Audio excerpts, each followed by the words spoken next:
It was late September of 2016 when I got assigned to the northern range of Elkstone National Park in Montana. I was 32 then, a park ranger for almost 6 years, used to long shifts and strange nights out in the woods. I was supposed to watch over a small stretch of land near the ridge, where an old ranger's cabin sat hidden deep in the trees. It hadn't been used much in years, but the department decided to reopen it for night patrols after reports of trespassers and missing equipment from nearby camps. They wanted someone to stay up there for a couple of weeks and make sure no one was sneaking around. I volunteered mostly because I liked the quiet. The cabin was about 7 miles off the main trail, up a rough dirt road that twisted through thick pine forest.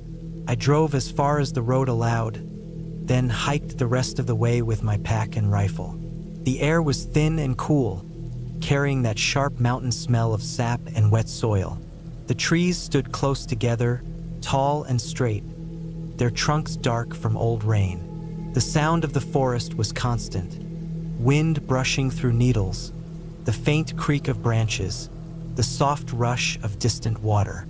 When I reached the cabin, it looked worse than I expected. The logs were gray and splintered, and the roof sagged slightly in the middle. There were signs of repairs done years ago. Mismatched boards nailed over cracks, a newer door that didn't quite fit the frame. The place had one small window facing west, and inside it was just a single room. A cot, a metal stove, a table, a few shelves with rusted lanterns and dusty cans of beans. There was an old generator outside, half buried in leaves, and a radio set that looked like it hadn't been touched in years. That first night, I unpacked, checked the locks, and tried the radio. It worked, though the signal was weak. I could barely reach the outpost, but they heard me check in. After that, the only sounds were the rain starting to fall and the groaning of the cabin as the wind picked up. The days that followed were quiet at first. I spent my mornings checking the boundaries and making notes for maintenance. Down signs, eroded trails, litter left behind by campers. The park was mostly empty that time of year, and I barely saw anyone. But every night, around the same time, a little past midnight, I started hearing faint noises from the woods behind the cabin. Not animals, not wind. They were too steady. Footsteps, slow and spaced out, crunching through the leaves. I tried to brush it off. Could have been a deer, or maybe an elk wandering near the treeline. But one night I decided to check. I stepped outside with my flashlight and rifle, sweeping the beam across the trees. The rain had stopped, and the forest was silent. The beam caught nothing but wet bark and mist hanging between the branches. The ground was soft, and I saw no tracks near the cabin. I stood there for a while, listening. The air was thick, like the whole forest was holding its breath. Then I went back inside. The next morning, I found something strange. One of the storage crates that I kept outside by the wall had been moved. It was heavy, full of old supplies, and I hadn't touched it. It looked like it had been dragged a few feet away from where I left it. There were marks in the dirt, deep and uneven, not like footprints but grooves from something being pushed or pulled. I felt uneasy, but I told myself it could have been the wind or maybe a bear. Still, I dragged it back and wedged it against the wall. That night, the noises came again, this time closer. Slow steps, stopping every few seconds. I turned off the lamp and waited, holding my breath, listening. The sound circled the cabin once, then stopped behind it. I could hear the soft crack of branches shifting under weight. Then nothing. The silence lasted so long that I started thinking I'd imagined it. I stayed awake till dawn, watching the window, my rifle across my lap. In the morning, I went behind the cabin. The ground was muddy from the rain, and there were tracks, not boots, not animal paws. Bare feet, at least 2 sets, judging by the size and spacing. They led in from the woods and stopped right at the wall before turning back the way they came. I felt a tightness in my chest.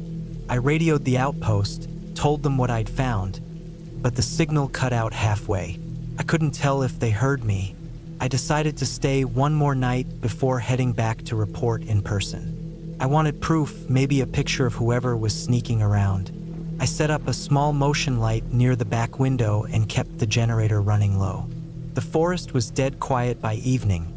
No wind, no bugs, no movement. Around midnight, I saw the light flash once through the window. My stomach dropped. I grabbed the flashlight and looked out, but the light went dead immediately, like someone had unplugged it. I stepped outside. The air was cold enough to sting my nose, and the fog was rolling through the trees. I moved around the side of the cabin, shining the beam low. The ground was disturbed again, prints leading away toward the ridge. I followed for maybe 20 yards before I noticed something else. A small piece of fabric caught on a branch, gray and frayed, like from a hoodie or jacket. It was damp, but not old. Someone had been close very recently. I turned back fast, scanning the trees, but saw nothing. The feeling of being watched was heavy, real, like the air had weight to it. I backed toward the cabin, slow, trying not to make noise. When I got inside, I bolted the door and killed the lights. I sat there in the dark for a long time, listening to my heartbeat. I didn't sleep that night. The next morning, I packed up. I wasn't waiting around anymore. As I stepped outside, I saw that the storage crate was gone again, completely gone. The dirt was torn up where it had been dragged, the marks leading straight into the forest. That crate weighed nearly 80 pounds, easy. Whoever was out there had strength, or there was more than one of them. I followed the drag marks for about 100 feet before I found it. The crate sat open in a small clearing, the contents, old canned food and ropes, scattered around. Next to it was a small pile of what looked like trash. Empty water bottles, torn wrappers, pieces of tarp. Someone had been living out there. A makeshift camp, hidden just deep enough in the trees to stay unseen. There were footprints everywhere, overlapping, leading in different directions. I realized then that whoever was out here wasn't just wandering through. They'd been here for a while, probably watching the cabin even before I arrived. The idea of that made my stomach twist. I took a few photos on my phone, then turned back fast. I didn't want to run into whoever it was. When I got back to the cabin, I packed everything and started down the trail. The whole time I felt eyes on me, like someone was pacing me from the trees. I didn't stop until I reached the truck. When I looked back, I could barely see the roof of the cabin through the mist. For a second, I thought I saw movement near the doorway, a shadow, or maybe just a trick of the light, but I didn't stay to check. Back at the ranger station, I handed in my report. A small team went up a few days later to check. They found the same camp, abandoned, no sign of anyone. A few food cans, a sleeping bag, some torn clothes. No IDs, no personal stuff. Just evidence that someone had been living rough in the forest for months. They figured it was probably squatters, maybe someone hiding from the law, or just drifters who didn't want to be found. That was the official explanation, anyway. But even now, years later, I can still remember how it felt standing outside that cabin. That heavy silence, the sound of steps circling in the dark, the sense that I wasn't alone for even a second. I've worked a lot of lonely posts since then, and I've never felt anything like it again. The old cabin still stands out there somewhere, I've been told. The park doesn't send anyone up that way anymore. Every now and then, when a new ranger joins, they ask about it. I just tell them the truth. It's not haunted, not cursed, not anything like that. It's just a place where someone watched from the woods, long after the world forgot they were there.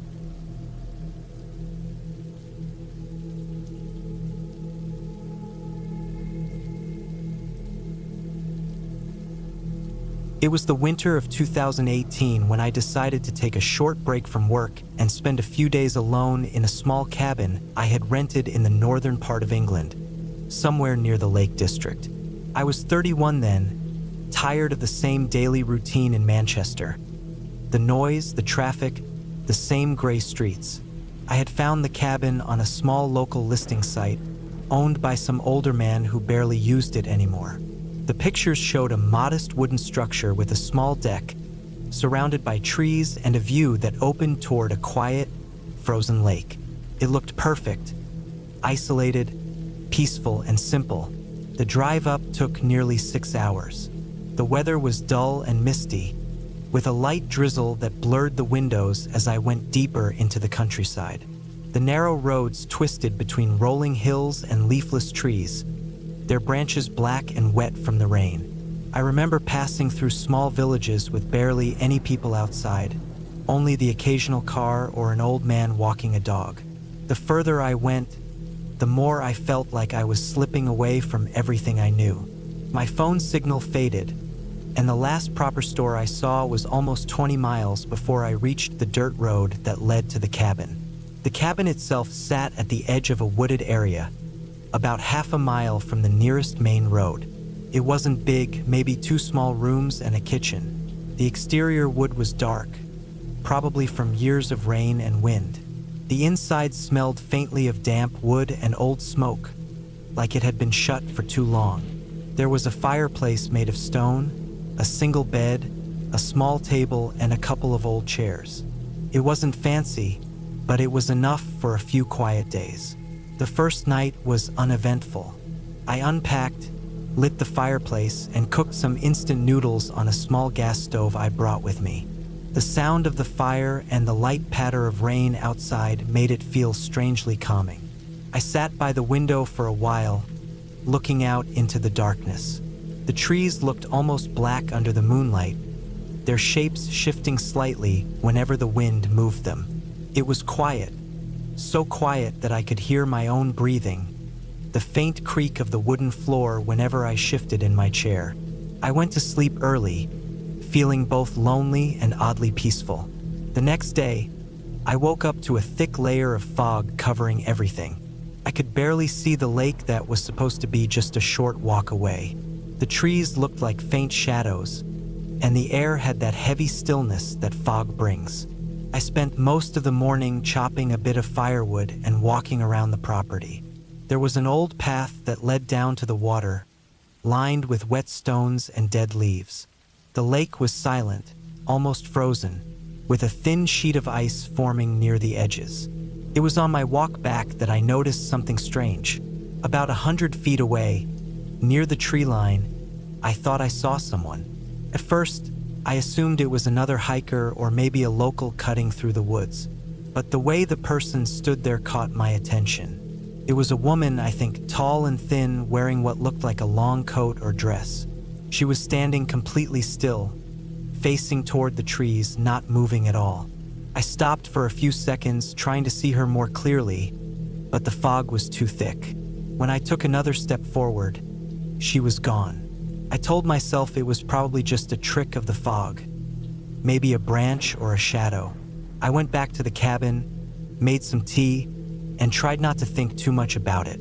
The rest of the day went by quietly, but I couldn't shake off that image. I went outside again before dark, just to make sure no one was around. Everything was silent, but I had this strange feeling like someone had been near the cabin at some point. There were faint footprints in the soft mud behind the cabin, smaller than mine, leading into the trees.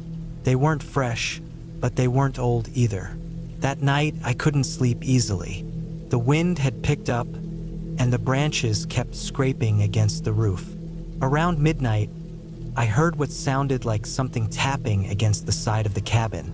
Not loud, just a soft, irregular tapping, like someone brushing their fingers against the wall.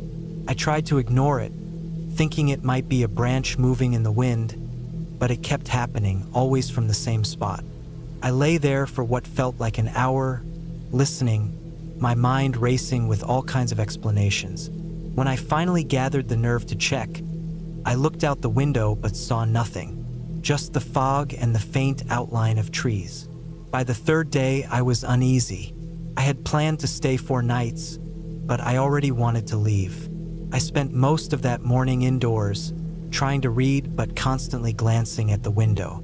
The sky was gray and heavy, and it looked like it might snow soon. I decided to take one last walk before packing up, maybe just to clear my head. I followed the path down to the lake again. This time, the fog had lifted slightly, and I could see across the water. Everything was quiet except for the crunch of my boots on the frozen ground. That's when I saw her again, on the opposite side of the lake, standing near the trees. Same tall figure, same stillness. The light was dull, but I could make out more details this time. Long dark hair, pale skin, a dark coat that almost blended into the trees. She wasn't facing me. She was turned slightly to the side, her head tilted down as if looking at the ground. I froze, watching her for several minutes. She didn't move at all. The wind was moving through the trees, but she stayed completely still, almost unnaturally still. I couldn't understand what she was doing out there in that cold. I turned back toward the cabin quickly. I didn't want to find out who she was or why she was there. As I reached the porch, I noticed something that made my stomach tighten. Muddy footprints, small ones, leading up the steps and stopping right at the door. They hadn't been there earlier. They were fresh, with bits of melting ice in them. I stood there for a while, staring at them, feeling that cold fear spreading through my chest. Inside, nothing was out of place, but the air felt different, colder somehow. I packed my things as fast as I could, trying to convince myself that maybe someone had just come by looking for help or shelter. But that didn't explain the stillness or why she had disappeared the first time I saw her. I loaded everything into my car and locked the cabin behind me. As I started the car, I glanced toward the woods one last time. For a split second, through the thinning fog, I thought I saw her again. This time closer, halfway between the trees and the cabin, standing the same way, head slightly tilted. My heart was pounding, and I didn't wait another second. I drove off the narrow dirt path, my tires slipping slightly in the mud, until I reached the main road. It wasn't until I was nearly 20 miles away, when I finally reached a small petrol station, that I stopped. My hands were shaking on the wheel. I went inside to get some water and warm up. When I came back out, I noticed something on the back of my car. Near the trunk, in the thin layer of mud and frost that had built up during the drive, there was a handprint. Small, delicate, but clearly there, pressed into the dirt, as if someone had touched it not long before I left. I never went back to that cabin. I told myself for a long time that maybe it was just some local woman walking through the woods, or maybe even a squatter living nearby. But something about her, the way she stood still for so long, the footprints at my door, the handprint on my car, none of it ever sat right with me. Even now, years later, every time I see fog rolling through the trees or drive past some lonely old cabin, I think about that winter in the Lake District and that strange, silent woman in the woods. And I still can't figure out whether she was real or if I just caught a glimpse of someone who wasn't supposed to be there at all.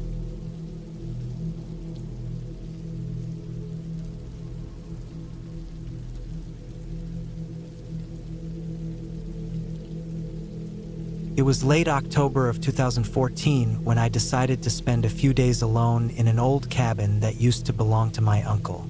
It sat just outside a small village in northern Maine, surrounded by a stretch of overgrown land that ended where an old graveyard began. The cabin hadn't been lived in for years, not since my uncle passed, but it still stood solid, with its dark wooden walls, tin roof, and a small brick chimney that looked like it hadn't seen smoke in decades.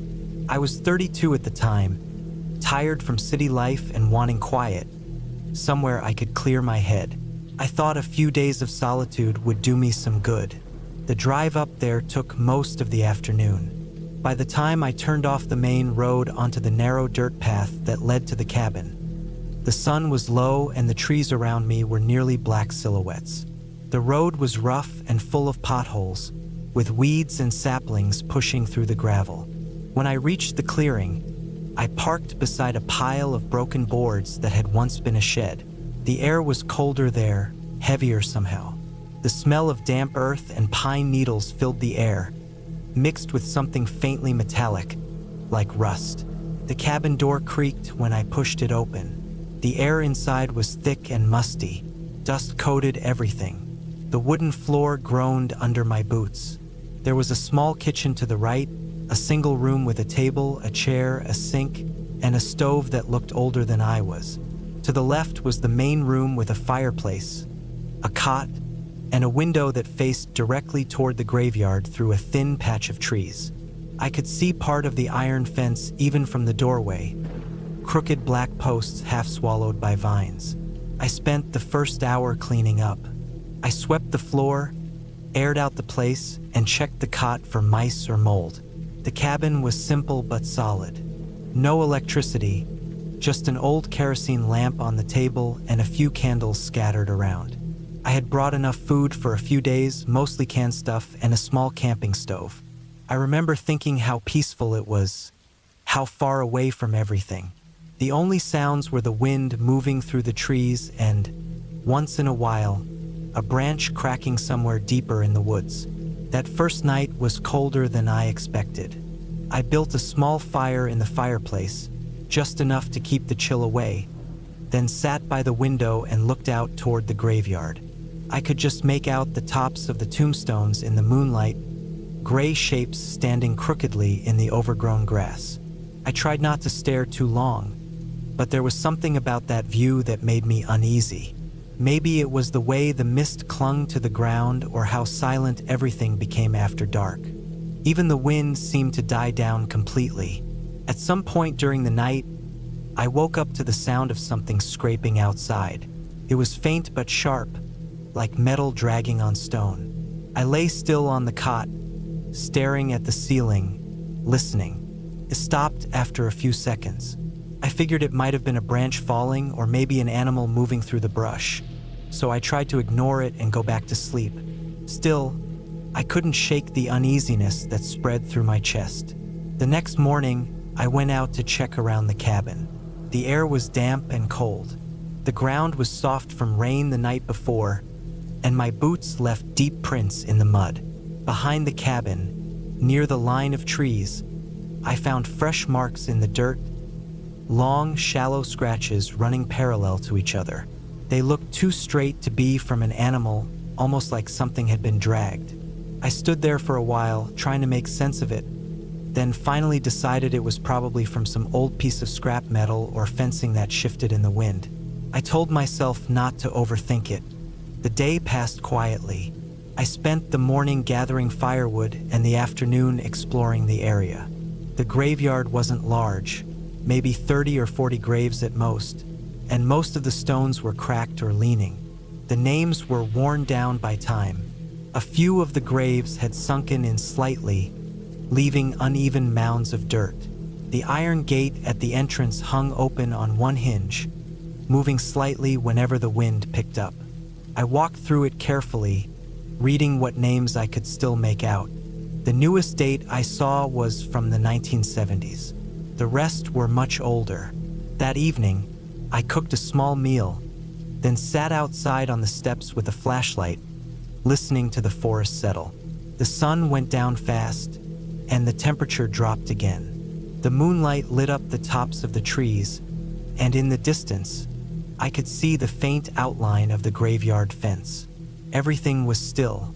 Then, just as I was about to go inside, I caught a faint movement near the fence, something low to the ground, shifting slowly through the tall grass.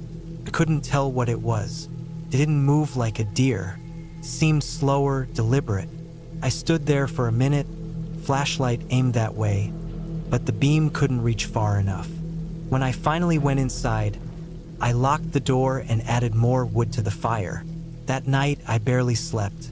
Around midnight, I heard that same scraping sound again. It came from behind the cabin, near the back wall. I sat up, holding the flashlight, heart pounding.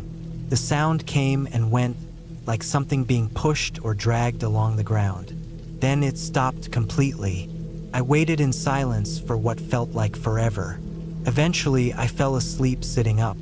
In the morning, I went outside again. The back of the cabin looked the same at first, nothing disturbed except a few leaves scattered around. But when I walked a few feet farther toward the trees, I noticed something new. A patch of dirt looked freshly turned, like someone had been digging. There was no shovel, no tools, nothing else around it. Just loose soil and a shallow hole, maybe 2 feet deep. I stared at it, confused and uneasy. I thought about animals again, maybe a fox or raccoon, but the hole was too wide and too even. The next 2 days felt long. I tried to keep myself busy, cutting wood, cleaning, and writing in a small notebook I'd brought. But I couldn't stop thinking about that hole. Every few hours I'd glance out the window to check it, just to make sure nothing had changed. On the third night, I decided I'd leave the next morning. Something about the place was starting to get to me. It wasn't fear exactly, more like a slow, constant pressure in my chest that made me want to leave. That final night was colder than any before. The fire burned low, and I kept my flashlight beside me. Around 2 a.m., I woke up to footsteps outside. They were slow, uneven, crunching softly on the dirt. My throat went dry. The steps stopped right outside the wall where my head was. I held my breath, waiting. Then came that same scraping sound again, louder this time, as if something heavy was being pulled right against the wood. It went on for a full minute before stopping. Then silence. I sat there until dawn, listening. When the first light came through the window, I grabbed my bag and went outside. The ground was covered with a thin layer of frost. Near the back of the cabin, the shallow hole I'd found earlier was filled in, completely smooth, like it had never been touched. But next to it, a few feet away, was another patch of disturbed soil. The dirt looked freshly turned again, damp and darker than the rest. I didn't bother to investigate further. I went straight to the truck, loaded my things, and drove off without looking back. I never returned to that cabin after that trip. A year later, when I mentioned it to a man from the village nearby, he told me the property had once been used by the old graveyard caretaker back in the early 1900s. He said the man lived there alone for years, and when he died, no one came to claim him. The villagers buried him somewhere behind the cabin, close to the fence line, though no one knew exactly where.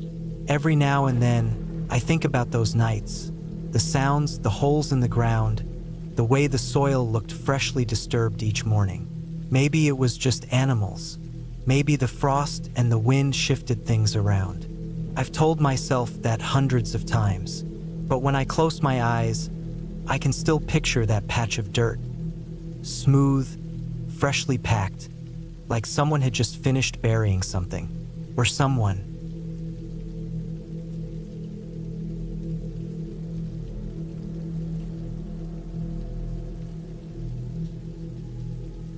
It had been almost 8 years since I last saw my ex-husband's cabin. I never thought I would have to drive past it again, not after everything that happened between us and how we ended things. But life has a strange way of circling back to the places you least want to see. That morning, I was on my way to a small town north of Kalispell, Montana, where my cousin had asked me to help her pack up her late father's property. The GPS took me through a long route that twisted through the woods near the Flathead National Forest, a route I didn't realize would take me right past that cabin. The day was gray and heavy, the kind where clouds hang low enough to almost scrape the tops of the trees. I was driving a silver Subaru I had bought after my divorce, and even though it had good traction, I could feel the gravel shifting under the tires as I turned onto the narrow forest road.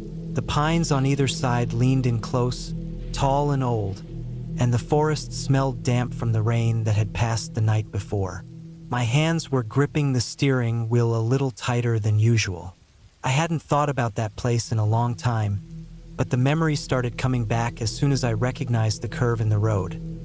The same bend where he used to pull over and chop wood from a fallen pine. I remembered how he'd insisted on building that cabin himself. He said it was his way of getting back to basics. I used to drive up there every weekend, bringing groceries and boxes of tools, while he spent hours working on the place until his hands were raw. We were still together back then, still pretending things were fine. The trees opened up slightly on the right side of the road, and before I even looked, I knew I was there. The clearing hadn't changed much. The cabin sat in the same spot, crouched low against the edge of the woods. The roof was darker now, probably from years of moss and rain soaking into the shingles. The small porch leaned more to one side, and the front door hung unevenly, like it was barely still attached. The firewood rack was empty. I slowed down without realizing it. My stomach felt tight.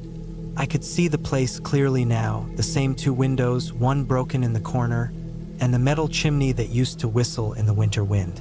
My ex-husband, Tom, had moved out there full-time after our divorce. He didn't like people much, not even me near the end. He told me once that he wanted to live somewhere he couldn't hear another human voice for miles. I guess he got what he wanted. When he died 2 years later, they said it was an accident, carbon monoxide poisoning from a generator he had running inside the cabin. That always stuck with me. He was too careful for that kind of mistake. He knew how to build, how to ventilate, how to handle equipment. But they found him sitting in a chair by the window, generator in the corner, doors and windows closed. That was it. I hadn't gone to the funeral. His family handled everything. I didn't even want to see pictures. But now, sitting there in my car, just a few hundred feet from the place where he died, I felt a strange pull. Not curiosity, not grief, more like a heavy, unfinished feeling. I told myself I just wanted to look from the road, to see how time had treated the place, and then I'd drive away. But the longer I sat there, the more I noticed small things that didn't look right. The padlock on the front door was missing. The porch boards had footprints. Not old, worn prints, but new ones, deep in the damp wood. There was also a faint line of smoke stains near the top of the front window, like something had burned inside recently. My chest tightened a bit. Nobody was supposed to be living there now. The property had gone through probate, and I was sure no one had claimed it. Against my better judgment, I pulled off the road. The gravel crunched under the tires, and the sound echoed strangely in the still air. When I opened the car door, the smell of wet pine hit me hard. It was quiet, too quiet, the kind of silence that feels thick, where even the birds don't want to make noise. I walked slowly up the dirt path, the one we used to use to haul groceries from the truck to the porch. My shoes sank slightly into the mud. As I got closer, I saw that the side of the cabin had black marks, like someone had lit a small fire and put it out quickly. A pile of ashes lay just off the porch, still slightly damp. There were beer cans scattered in the grass, and a torn jacket hanging from one of the porch rails. It looked like someone had been squatting there recently. My first thought was maybe a drifter or a hunter using the place for shelter. But then I noticed something else. The front window had a faint handprint on the inside of the glass, smeared and dirty, like someone had leaned there not too long ago. I walked around the cabin, feeling uneasy. The back door was open a few inches, swaying slowly with the breeze. I stood there for a while, debating whether to push it open. My heart was pounding harder than it should have been. I didn't want to go in, but some part of me needed to see what was inside. When I finally stepped through, the air was cold and stale. The smell hit me immediately: mildew, wet wood, and something faintly metallic, like rust or old blood. The floor was covered in dirt and leaves that must have blown in through the open door. The furniture was still there, the old chair, the small table, the wood stove in the corner. It looked like time had stopped the day he died. His jacket was still hanging on a hook by the door, stiff and faded. The chair where they said they found him was still facing the window. There was a dark stain on the floor nearby that had bled into the wood grain. I couldn't tell if it was from the generator exhaust or something else. The generator itself was gone, but a rusted fuel can sat under the window. I walked through the small kitchen. The counter was covered in dust, but I noticed a few empty food cans that didn't look old. Someone had been here recently, maybe even in the last week. My pulse quickened as I saw a sleeping bag rolled up in the corner and a half-empty bottle of water next to it. I backed up slowly. The floor creaked behind me, and I froze. Could have been the wood shifting, but it didn't sound random. It sounded like weight, like a step. My chest tightened as I looked toward the hallway that led to the small bedroom. The door was open just a crack, and through it I could see the edge of the old bed frame. I didn't move for several seconds. The silence stretched so long that I could hear my own heartbeat. I took one slow step back toward the door, then another. The floor creaked again, softer this time, like pressure easing off the boards. I turned and stepped outside, breathing hard but quiet. The air outside felt colder now, heavier. I walked quickly back to my car, not looking behind me. The whole time, I had the feeling that someone was inside, maybe standing at that window watching me leave. When I got to the car, I locked the doors and sat there with my hands shaking on the wheel. I stared at the cabin through the trees, waiting for some kind of movement. None came, but I couldn't shake the feeling that whoever had been staying there knew who I was, or at least what that cabin had meant to me. When I finally pulled away, I didn't look back again until I hit the main road. The forest seemed to close in behind me, the cabin vanishing into the trees like it was never there. That night at the motel, I couldn't sleep. My mind kept replaying the sound of that creaking floorboard. I called the local sheriff's office the next morning and told them someone might be living in the old Miller cabin off Forest Road 7. The deputy on the phone sounded tired but said they'd check it out. A week later, I got a call back. They said they found signs of someone staying there. Food cans, blankets, and footprints. But no one was there when they arrived. The strange part was, when they ran a check on the items, they found a wallet tucked under the floorboard.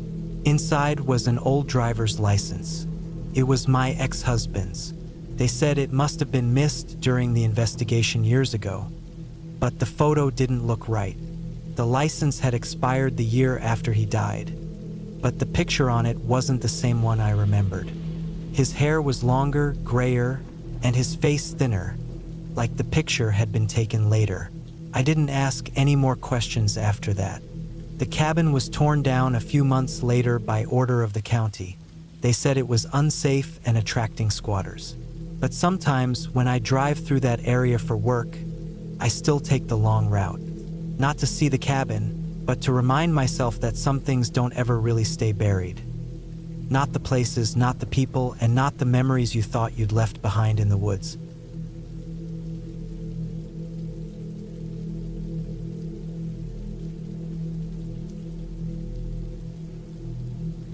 It was late October of 2019 when I decided to spend a few nights at the small cabin my uncle had left behind in northern Montana. I hadn't been there in years, not since I was a teenager.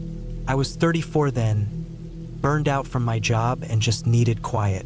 The cabin sat a few miles off a gravel road, tucked behind thick pine woods, with no neighbors for at least a mile in any direction. It had no cell signal, no internet, and just a wood stove for heat. I figured it was the perfect place to clear my head. I brought along my dog, Max, a big tan-colored Labrador mix who never left my side. The drive out took nearly 8 hours.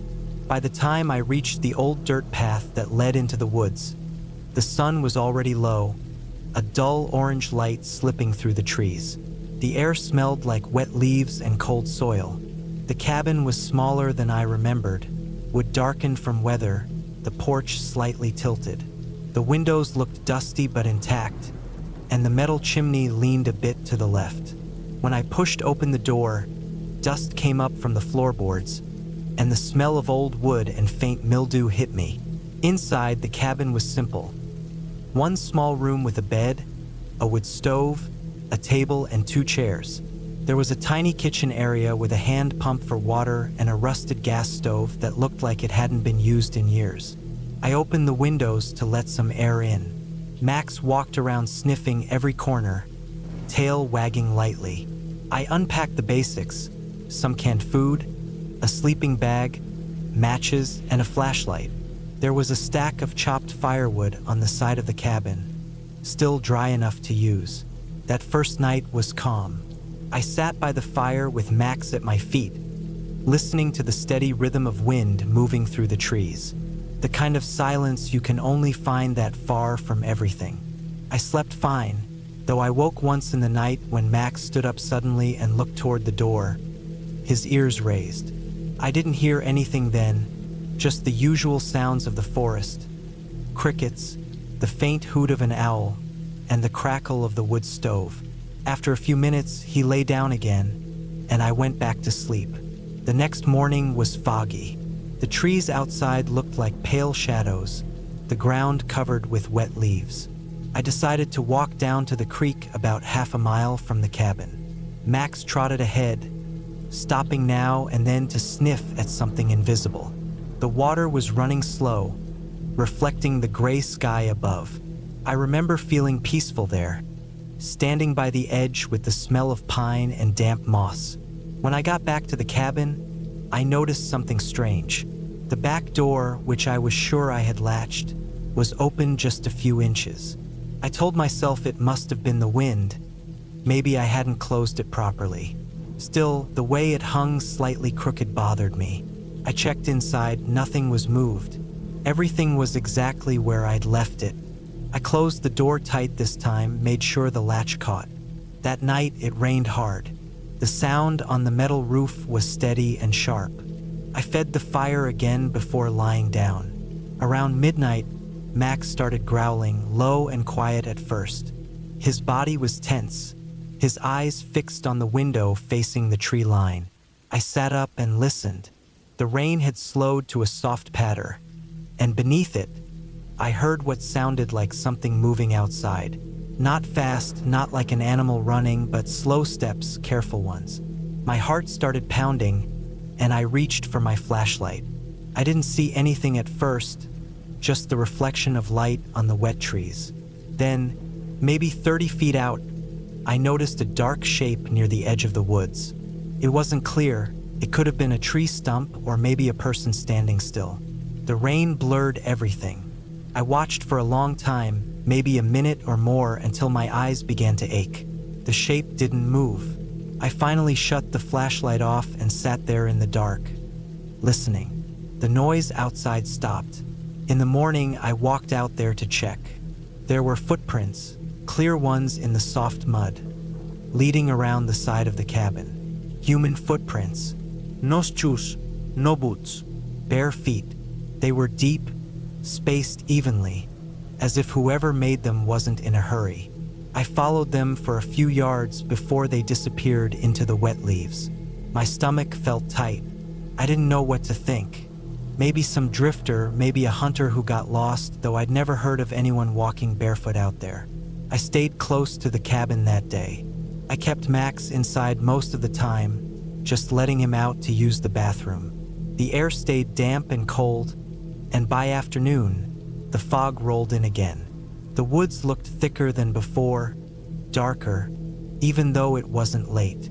I remember sitting at the table, looking out the window and feeling like I wasn't really alone anymore. That night was worse. Around 2 in the morning, I woke to a sound outside. The crunch of leaves, a slow, steady rhythm, like someone circling the cabin. Max was standing again, his fur raised, his eyes fixed on the door. I didn't move for a while. I could hear breathing, soft, heavy, just beyond the wall. Then something brushed against the window. Not hard, just a slow drag of a hand or maybe a sleeve. The noise went from one window to the next, then stopped at the door. I reached for the old hunting knife my uncle had left there and stayed completely still. The doorknob didn't turn, but I heard a faint creak, like pressure against the wood. Then nothing. Minutes passed. I don't know how long I sat there, waiting. Eventually, I heard footsteps again, fading into the trees. In the morning, I found more footprints, bare, smaller this time, like from a child or a smaller adult. They led from the back of the cabin to the woods and disappeared into the brush. The rain had stopped, but the air was colder, and the silence felt heavier. I packed my things right after breakfast, even though I had planned to stay longer. Something felt wrong, like the place wasn't safe anymore. When I went around to load my stuff into the truck, I saw something nailed to the side of the cabin. 3 small wooden carvings, rough and crooked, like they'd been made with a knife. They were shaped like little human figures, each one missing the feet. The wood was damp and darkened by rain. I don't know who made them or when they were put there. They hadn't been there when I arrived. I took them down with a stick and tossed them deep into the woods before leaving. Max wouldn't stop staring into the trees as I did. When I finally got in the truck, he jumped in fast, shaking hard like he just wanted to get out of there. The drive back to the main road felt longer than before. Every sound made me twitch: the engine, the gravel under the tires, the wind hitting the side mirror. When I finally reached the paved road and saw the first sign of town, I felt a kind of relief I can't describe. That night, when I got home, I noticed scratches along the back of my truck near the tailgate. Not deep, but enough to see. 3 straight lines, like they'd been made with something sharp. I didn't remember hitting anything, and they weren't there before the trip. I never went back to that cabin. A few months later, I got a letter from the property manager who looked after some of my uncle's old land.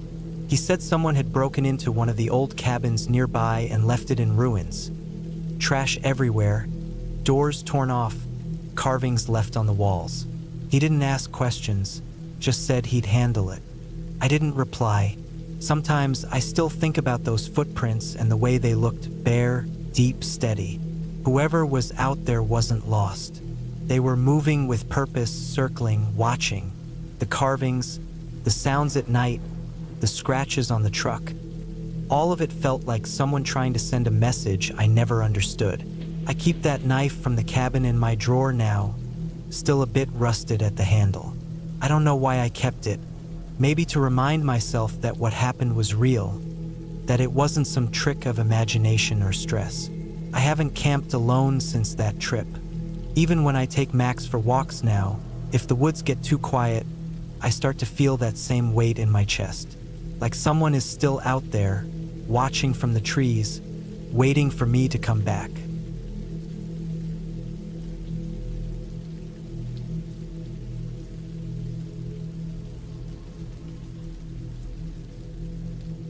It was the summer of 2011 when I decided to spend a few weeks alone in a small cabin deep in northern Montana. I had been working construction jobs non-stop for months and needed a break from the constant noise and pressure. I wasn't looking for excitement or anything special, just quiet. I found an old cabin listed for rent by a retired man who owned a few acres near the edge of Flathead National Forest. It wasn't modern or fancy, but that's what I liked about it. It had a tin roof, wooden walls that had darkened with age, and a small front porch that faced a dirt clearing surrounded by thick pine trees. When I arrived, the air smelled of sap and damp earth. The cabin sat far from the nearest road, about 2 miles in. The owner had warned me that the last stretch could only be accessed by foot or with an off-road vehicle. I parked my truck by the main trail and carried my gear the rest of the way in. An old backpack, a few days' worth of food, a sleeping bag, and a small cooler. The hike wasn't easy. The path was narrow, uneven, and covered with fallen pine needles. But I didn't mind. It was quiet except for the crunch under my boots and the occasional call of a bird somewhere above. When I reached the cabin, it looked even more isolated than I'd imagined. The wood was old but solid, and the small windows were streaked with dust. There was a faint smell of old smoke and something musty inside, like wet wood. The first thing I did was open the windows to air it out. Then I checked the inside. A small table, a single cot, a wood stove in the corner, and shelves with old canned goods. I could tell no one had been there for a long time. I unpacked, made a small fire outside, and cooked beans in a small pot. As night came, the forest changed. The air got colder and the sound of insects grew louder. I could hear things moving in the trees. Small things, maybe squirrels or raccoons. The kind of sounds that make you look over your shoulder even though you know it's nothing serious. I wasn't scared, but I felt uneasy. There was something about the silence between those sounds. It wasn't calm silence. It was heavy, like the woods were holding their breath. By the second day, I had settled in. I spent the mornings chopping wood, fishing at a small creek about half a mile from the cabin, and just sitting on the porch in the evenings watching the sun drop behind the trees. It felt peaceful most of the time, but there were moments when that uneasy feeling returned. I'd noticed things slightly off. A small pile of stones arranged behind the cabin, a tree with deep knife-like marks on its bark, or a faint trail of footprints in the mud that weren't mine. I told myself it was probably just from hunters or hikers passing through before me. One night, around the fourth day, it started raining hard. The kind of rain that soaks through everything in minutes. I stayed inside, listening to the drops hit the tin roof. It was relaxing for a while until I heard something else. Soft thumping sounds coming from outside. It was steady and slow, not like branches falling or wind knocking things over. I sat still for a few minutes, listening. It stopped. Then I heard it again, this time closer, like it was coming from behind the cabin. I stood up and went to the window, but the rain made it hard to see anything. My flashlight beam hit the trees, but nothing moved. I tried to shake it off and went back to the cot, but I couldn't sleep. The rain and the occasional thump kept me awake most of the night. The next morning, I walked around the cabin to check things out. In the mud behind the building, there were footprints, bare footprints. Not large, maybe the size of a man's, but too clean for someone walking barefoot in the woods. The strange part was that they didn't lead anywhere. They just stopped a few feet away from the back wall, like whoever made them stood there for a while and then disappeared into the trees. I spent that day with a knot in my stomach. I didn't see or hear anyone, but I couldn't shake the feeling that someone had been close to the cabin. When evening came, I set up some makeshift noise traps, empty cans tied with string near the porch and the back wall, just so I'd know if something came near during the night. That night, I barely slept. Around midnight, I heard the faint clatter of one of the cans. I froze. It was so faint that I almost thought I imagined it. Then I heard another one, closer to the back. My hands were shaking when I grabbed the flashlight and slowly turned it toward the window. The beam cut through the darkness and the rain had started again lightly, but I could make out movement. A figure standing still just beyond the tree-line. No light, no sound, just a dark shape against the trees. It didn't move. I stood there for what felt like minutes, trying to breathe quietly. Eventually, the figure stepped backward, slow and quiet, until it blended into the trees again. I didn't sleep the rest of the night. At first light, I packed my bag and decided to hike down to where I left the truck, just to make sure everything was okay. The air outside was cold and damp, and the forest smelled of wet soil. I kept looking around as I walked, but I didn't see anyone. When I reached the spot where I had parked, I noticed something that made my stomach tighten. There were muddy footprints near the back of my truck, the same kind I saw behind the cabin. I didn't know what to make of it. Maybe some local was trying to scare me, or maybe it was just someone living out there. But something about how clean and deliberate those prints were didn't feel random. I decided to leave that night instead of staying longer. I hiked back to the cabin to grab the rest of my things. The whole time, the woods felt heavier, quieter. When I reached the clearing, the door to the cabin was open. I was sure I had closed it before leaving. Inside, nothing was broken or stolen, but I noticed the blanket on my cot had been moved, folded neatly. The small pot I had left on the table was washed and placed on the shelf. Someone had been there while I was gone. That was enough for me. I packed up everything, didn't even bother cleaning up, and started the hike back down. Took me less than an hour to reach the truck, and I didn't look back once. The whole drive out, I kept checking the rearview mirror even though I knew there was no one behind me. When I finally reached the main road, I pulled over and just sat there for a while, breathing. I didn't tell anyone about what happened, not even the old man who owned the cabin when I returned the key. I just said I was leaving early because of the weather. It's been years since then, but sometimes I still think about that place. I think about the footprints that led nowhere, the figure in the rain, and the open door. I try to reason it out. Maybe it was a drifter, maybe someone living off the grid who didn't want to be seen. But the thing that still bothers me most isn't what I saw. It's what I didn't. Whoever was there didn't want to hurt me. They just wanted me to know they were there. And that thought, more than anything else, still keeps me awake some nights. Because the scariest thing about being alone in the woods isn't the noise you hear. It's realizing that someone else might be listening too.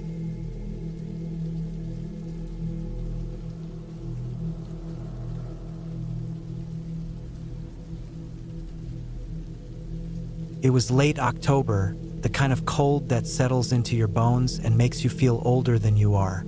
I had taken a week off work and decided to drive up north to a small cabin I had rented near a forest in northern Michigan. I was 34 then, and tired of traffic, of city noise, of faces I didn't care to see. I wanted quiet. I wanted a place where I could wake up to nothing but wind and trees. The cabin seemed perfect for that. It was cheap, isolated, and old enough to have some charm left in it. The drive took nearly 8 hours from where I lived. Most of the way was empty two-lane roads that cut through endless stretches of forest and farmland. When I finally reached the dirt road leading to the cabin, my phone signal disappeared completely. The road was rough, full of rocks and potholes, and lined with trees that looked like they hadn't seen the sun in weeks. I had to drive slow, and by the time I arrived, the sky had already started to dim into that bluish gray that comes before night. The cabin sat on a small clearing beside a narrow creek. The wood was weathered dark, and the windows were clouded from age. There was a small porch with a broken railing and an old metal chair that creaked when the wind pushed it. Inside, it smelled like damp wood and dust. The floorboards groaned under my boots. There was one bedroom, a small kitchen, and a main room with a fireplace. It wasn't cozy, but it was quiet. That was all I wanted. The first night was peaceful enough. I made a small fire in the fireplace, unpacked my bag, and ate some canned food I had brought. The woods outside were still except for the sound of the creek. It was colder than I expected, so I kept my jacket on even indoors. Before sleeping, I checked all the windows and locked the door. There wasn't much else to do. The only light came from a single bulb that flickered sometimes when the wind picked up. I remember thinking the silence felt heavy, almost like the place hadn't been used in years. The next morning, I went outside to explore the area. The air smelled like wet leaves, and the ground was soft with mud. I followed the creek for a while. It twisted through the woods like a long, dark ribbon. I noticed old footprints near the bank, boot prints deep and large, but I assumed they belonged to some hunter or hiker. The forest was quiet except for crows calling somewhere deeper in. I tried to enjoy it, but there was an odd feeling that hung around the place. It wasn't fear exactly, just a sense of being watched, though there was no one to see. When I got back to the cabin, I noticed something strange. The metal chair on the porch had been moved. I was sure I had left it pushed up against the wall, but now it was sitting closer to the steps, facing the woods. I tried not to think much of it. The wind, maybe. Still, I checked the door again before going inside. Everything looked normal after that. That night, I woke up to a sound outside. It was faint at first, like the crunch of dry leaves. Then it stopped. I held still, listening. After a few seconds, it started again, a little closer. It wasn't an animal, too slow, too deliberate. The sound moved past the cabin, then faded into the trees. I waited for a while, heart thudding in my chest, but nothing else happened. I didn't sleep much after that. In the morning, I walked around the cabin to check if anything was disturbed. Near the back wall, under one of the windows, I saw footprints. They were large and clear in the mud, leading from the woods to the cabin and back again. I stared at them for a long time. Whoever had been there had come right up to the window. I didn't know what to do, so I just told myself it could have been from before I arrived. Maybe someone had checked the place out days earlier. That afternoon, I decided to make a small fire outside near the creek. The sun was already dropping low, and the air smelled sharp with pine. I sat by the fire for a while, trying to shake the feeling that had been creeping over me since morning. Every so often, I thought I saw movement between the trees, but every time I looked closely, it was nothing. When the fire burned low, I went back inside, locked the door again, and sat near the window, listening. Hours later, I heard something again. Not footsteps this time, just a soft scraping sound, like someone dragging something heavy across the ground. Came from behind the cabin. I turned off the small lamp and stood still, waiting. The sound stopped. Then came a dull thud, followed by silence. I didn't move. I stayed standing there, staring at the dark window until my eyes started to sting. I wanted to believe it was an animal, maybe a deer brushing against something, but deep down I knew it wasn't. By morning, I convinced myself I needed to check. I went around the back again, and my stomach turned. There were marks in the dirt, long drag lines leading away into the woods. Whatever had been moved left a deep trench. Near the start of the marks was a torn piece of old tarp, covered in dirt. I followed the lines for about 50 feet before I stopped. The woods got thicker there, and the ground was uneven. At the end of the drag marks was a pile of leaves, stacked unnaturally high. The smell hit me first, sweet and rotten. I knew right away what it was before I even brushed the leaves aside. Underneath was a body, or what was left of one. It looked like it had been there for days, maybe weeks. The face was gone, eaten away by animals. The clothes were torn, faded flannel and jeans. There was a small knife still in one of the hands, rusted over. I stepped back so fast I tripped on a root and fell into the dirt. My heart was pounding so hard I could barely breathe. I didn't have any signal to call anyone, and the nearest town was miles away. My truck was still parked out front, but suddenly I was scared to even walk back. Whoever had left that body there could still be around. I crouched low for a while, scanning the trees. I didn't see anyone. The woods were dead quiet again. I finally ran back to the cabin, locked the door, and shoved the small table in front of it. I sat by the window, gripping my flashlight like it was a weapon. Every sound outside made me flinch. The sun went down fast, and the darkness around the cabin felt alive. I didn't sleep that night. I just waited, counting the hours until morning. When the first light came, I decided I couldn't stay another minute. I packed my bag as fast as I could, grabbed the truck keys, and ran outside. The air was freezing, my hands shaking so bad I dropped the keys twice. The drive back down the dirt road felt endless. Every bump and turn made me think I'd see someone step out of the trees. I didn't stop until I hit the main road, and even then I kept checking the rearview mirror. It took 2 hours before I finally got a signal on my phone. I pulled over near a gas station and called the police. I told them everything, where the cabin was, what I had found, and that I was done staying there. They took my statement over the phone and said they'd send people out. I never went back. A few weeks later, an officer called to follow up. He said they had found the body, just like I described. They also found traces of a camp deeper in the woods, old tools, torn clothing, and another smaller tarp, blood-stained. He said it looked like someone had been living out there for a while. They never found the person responsible. I still think about that week sometimes, especially when I hear the wind in the trees. The worst part isn't the memory of what I saw. It's knowing that whoever dragged that body, whoever stood outside my cabin at night, could still be out there somewhere. I haven't gone camping since. I don't think I ever will.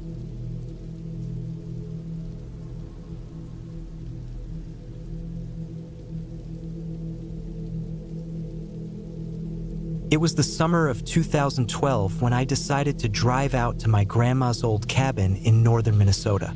She had passed away 3 years earlier, and the place had been sitting empty ever since. My family didn't visit much, mostly because of how isolated it was. The nearest town was about 30 miles away, and the gravel road that led to the cabin had almost been swallowed by weeds and trees over the years. I remembered spending some summers there as a kid, helping her with the garden, fishing at the lake nearby, and stacking firewood behind the shed. It had been a quiet, peaceful place then, but going back as an adult, something about it felt heavier. I drove up in my old pickup, the bed loaded with a few tools, some food, and camping gear, just in case I had to stay longer than planned. I wanted to clean the place up a bit, maybe patch the roof, and take some photos for the family before we decided what to do with it. The air was humid, and the dirt road looked more like a trail now. The branches scraped against the sides of the truck, and the tires crunched over loose stones and patches of dry mud. When I finally pulled up to the clearing, the cabin looked smaller than I remembered. The roof was sagging slightly near the back, the porch steps were uneven, and the paint had peeled down to gray wood. The old mailbox was rusted through, leaning to one side, with a faded number barely visible. I killed the engine and sat there for a few seconds, just listening to the stillness. No cars, no wind, only the faint sound of cicadas. Inside, the air smelled like dust and old wood. I had to shoulder the door open. It stuck hard at the bottom. Everything was coated in a thin layer of dirt. The table in the kitchen still had a checkered cloth on it, though it was stiff from grime. The cabinets hung crookedly, one hinge broken. My grandma's old rocking chair was in the corner, facing the window that looked out toward the trees. I walked around slowly, remembering where things used to be. The narrow hallway led to the bedroom and the small storage room where she used to keep tools and gardening stuff. The floor creaked under every step. I opened the windows one by one to air the place out. The sunlight caught floating dust, turning it gold in the air. After a while, I stepped outside to check around the back. The shed was still there, half buried in weeds. A few empty paint cans were scattered nearby, their labels peeled off. The woods behind the cabin looked thicker now, almost like they'd swallowed part of the yard. The smell of damp soil and pine was strong. When I opened the shed door, it groaned loudly. Inside, everything was where it used to be. The workbench, the cracked jars full of nails, the old shovel leaning against the wall. I noticed a part of the dirt floor near the back looked disturbed. The soil was darker there, softer, like it had been dug up and filled back in. I thought maybe an animal had burrowed through it. I crouched down and poked at it with the shovel. The dirt broke apart easily. I don't know what made me keep digging, but something about the spot felt strange. The deeper I went, the more compact the earth became, and then, just a few inches down, the shovel hit something hard. I scraped around it, and a dark piece of fabric showed through. First, I thought it was an old tarp or maybe some trash buried long ago. But when I brushed off more dirt, I saw what looked like part of a sleeve. My chest tightened. I kept clearing the soil away, my hands shaking a little. A few minutes later, I uncovered part of a jacket, then the pale curve of something underneath that I didn't want to believe was bone. I stopped. My stomach felt hollow. The smell hit me next. Not strong, but faint, like something old and sour that had been trapped for years. I backed out of the shed and stood there, trying to make sense of what I'd just seen. After a few minutes, I forced myself back inside. I didn't want to believe it, but I had to be sure. I took the shovel again and dug a little more around the edges. The more I uncovered, the clearer it became. It wasn't just a jacket, it was a body, or what was left of one. The bones were mostly intact, the clothes faded and brittle. Whoever it was had been there for a long time. I dropped the shovel and stumbled outside. I couldn't think straight. My hands were covered in dirt, and my throat felt dry. The air around the cabin suddenly felt thick and heavy, as if the trees themselves were closing in. Took me a while to calm down enough to think clearly. I got back in the truck and drove a few miles down the road until I found a bit of cell signal.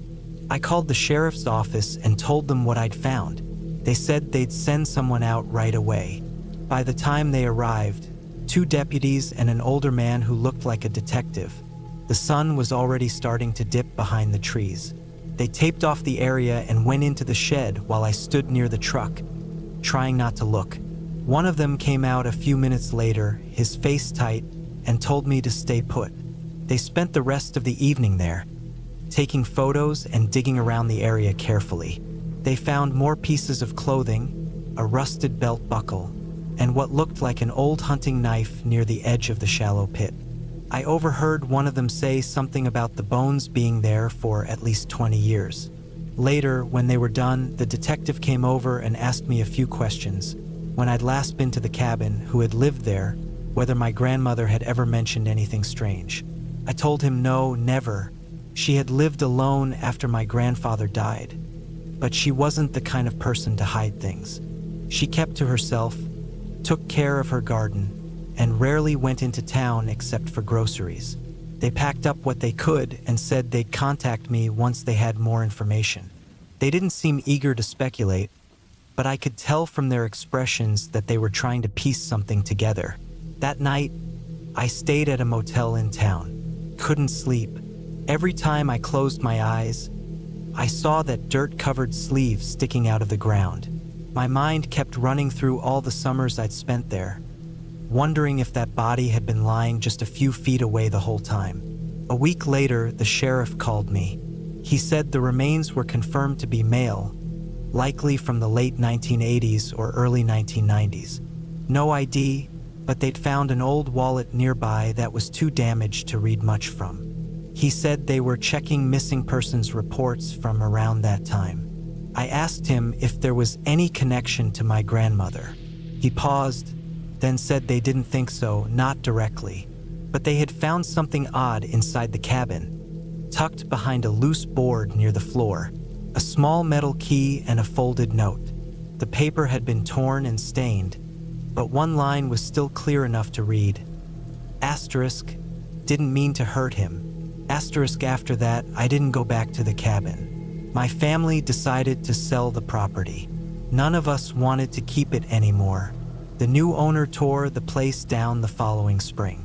Sometimes I think about my grandma sitting out there all those years, in that quiet little cabin surrounded by trees, carrying a secret that deep. Maybe she'd been protecting someone. Maybe she'd been protecting herself. I'll never know for sure, but every time I picture that disturbed patch of earth in the shed, I can't help but wonder if she used to look out the window and think about what was buried just a few steps away. And that thought alone is enough to make the cabin feel darker than anything supernatural ever could.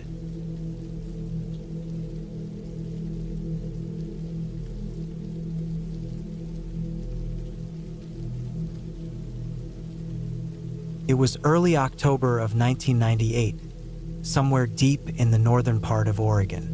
The kind of area where paved roads turned to mud and gravel after a few miles and phone signals disappeared completely. I had taken a week off from work to spend some time away from everything.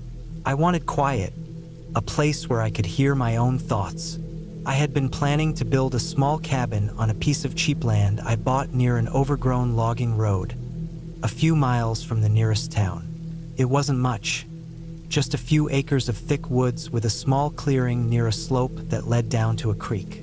I thought it would be the perfect place to build something small, a cabin I could come back to every now and then. The first few days went fine. I had brought my truck filled with tools, wood panels, a small generator, and enough food and water to last me a week. I set up a small tent and started working on the cabin's base.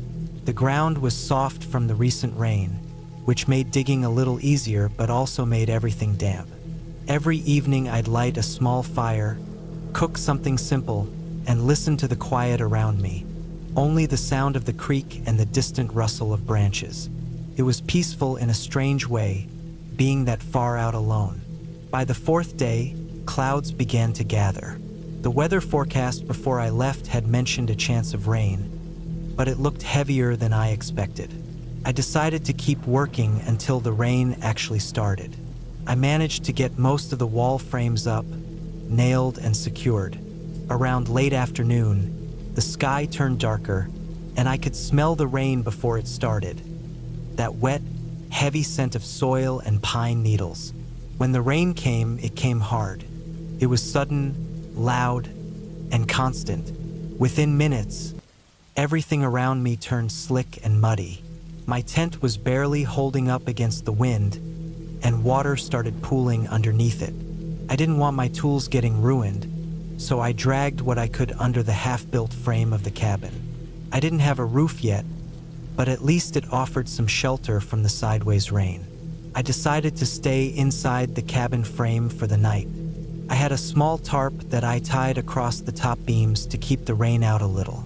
I spread my sleeping bag on the driest patch of ground I could find and sat there with my flashlight, listening to the storm beat down on the forest. The wind made the trees creak like they were alive. The rain didn't let up. It just grew heavier as the hours passed. It must have been around 9 p.m. when I first noticed something that made me uneasy. Between the roar of rain and the wind, there was another sound, something faint but steady. It was a rhythmic thumping noise, dull and heavy, coming from somewhere deeper in the woods. At first, I thought it might be a branch banging against a tree, but it was too steady, too evenly spaced. It would go on for a few seconds, stop, and then start again. I tried to ignore it, telling myself it was just the storm making everything sound strange. But after a while, it became impossible to ignore. It was closer than before. Not by much, but enough for me to tell that it wasn't just some random noise in the distance. I turned off my flashlight to listen more carefully. The dark around me felt thicker without the light. The sound stopped after a while, replaced by nothing but rain. I stayed awake for hours, my back against one of the wooden beams, trying to convince myself it was nothing. Around midnight, the rain slowed a little, but the wind didn't. It howled through the trees, making the tarp flap violently. Every now and then, I thought I heard footsteps outside the frame, not running or stomping, just soft, irregular steps moving around in the mud. I couldn't see anything through the sheets of rain, but I knew I wasn't imagining it. I gripped my hammer and sat still for what felt like hours. My flashlight battery was already low, so I only used it for a few seconds at a time to scan the area. The rain would reflect the light off the wet ground, making it hard to see beyond a few feet. Once or twice, I caught a glimpse of something, maybe a shadow moving between the trees, but I couldn't tell if it was just branches swaying. When the night finally started to lighten, I felt an enormous sense of relief. The rain was still coming down, but it was quieter now. I stepped out into the clearing and saw what looked like footprints in the mud, just beyond the cabin frame. They weren't shoe prints, more like the deep impressions of bare feet, wide and uneven. At first, I thought maybe I made them myself at some point, but these were larger than mine, and there were too many of them, circling around the cabin area, stopping near where I slept, and then heading back into the trees. I tried not to think too much about it. I told myself maybe it was some hunter or drifter passing by. Still, it didn't sit right with me. I spent that day fixing up the cabin as best I could, trying to get my mind off what happened. The rain kept coming, turning the dirt into thick, sucking mud that made every step harder. I didn't see or hear anything unusual during the day, but the woods felt different, quieter in a way that made me more aware of every little sound I made. That night, the rain came down again, heavier than before. The creek near the slope started overflowing, sending muddy water running through the clearing. I couldn't sleep, partly because of the noise, partly because of how on edge I was. Around midnight again, I heard something move outside, slow, careful steps coming from the direction of the creek. It stopped just outside the tarp-covered frame. I didn't move. I could hear water dripping off the edge of the tarp, and beneath that, I could hear faint breathing. I sat there for a long time, barely breathing myself, gripping my hammer tight. The footsteps didn't move closer but stayed there, just outside the thin wall of rain and darkness. After what felt like forever, they moved away again, slow, deliberate, until I couldn't hear them anymore. When morning came, I packed up everything I could and decided to leave. The ground around the cabin was a mess, waterlogged, footprints everywhere, and my tire tracks from the truck half filled with mud. I was soaked and tired, and I didn't care about finishing the cabin anymore. I just wanted to be out of there. Driving back along the muddy road was rough. The truck kept sliding, and a few times I thought I'd get stuck for good. When I finally made it to the main road, I didn't stop driving until I saw the small town again. I parked near the gas station, got out, and just stood there in the drizzle, trying to understand what happened out there. A week later, when the rain finally stopped, I went back with a friend to check on the place and maybe salvage some of my tools. The cabin frame was still standing, though part of it had collapsed from the storm. But what caught my attention immediately was the ground near the edge of the clearing.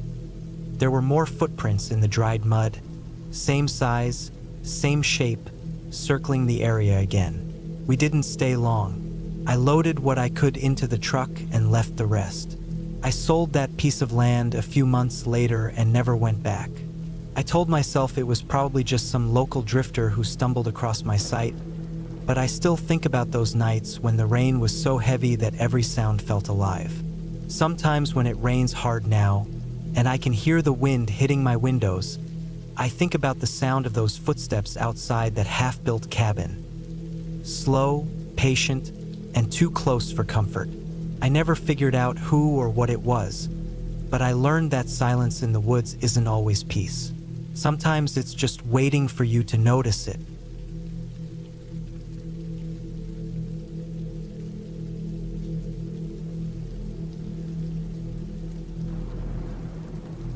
It was late September of 2012 when I decided to stay at my uncle's old farm cabin in the countryside of Lincolnshire, England. He had passed away a few months earlier, and the place had been empty since. I wasn't close to him, but I wanted to get away from the city for a while. My life had been messy lately. Lost my job, broke up with my girlfriend, and was living off savings that were fading fast. The idea of a quiet week in the countryside sounded like exactly what I needed. The drive took almost 5 hours.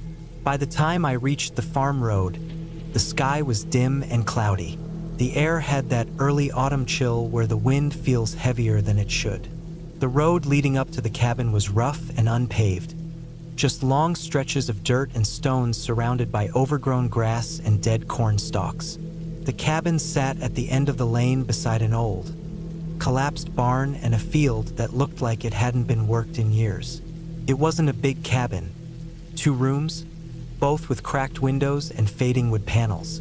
The roof leaned slightly to one side, and moss had started creeping up the edges. Inside, everything smelled like wet wood and dust. There were still some of my uncle's things left around. Muddy boots near the door, a rusted lantern on the shelf, an old kettle that looked like it hadn't boiled water in decades. The first night was quiet, too quiet. No cars, no neighbors, no sounds other than the occasional creak from the wood and the wind brushing against the walls. I unpacked my stuff, made some canned soup on the gas stove, and sat by the small window looking out at the fields. Even though it was peaceful, there was something strange about how still everything felt. The fields didn't move with the wind the way you'd expect. It was like the whole place was holding its breath. The next morning, I walked around the property. The barn was in worse shape than I thought. The wooden planks were soft with rot, and the roof had caved in. There were some old tools scattered on the ground. A pitchfork, a broken shovel, a few rusted chains, and something that looked like a large metal cage half buried in the dirt. I didn't think much of it at first. Maybe it was for animals, but it looked too solid, too heavy duty. It didn't make sense for a farm like this. Behind the barn was a small path that led toward the woods. I followed it for a while.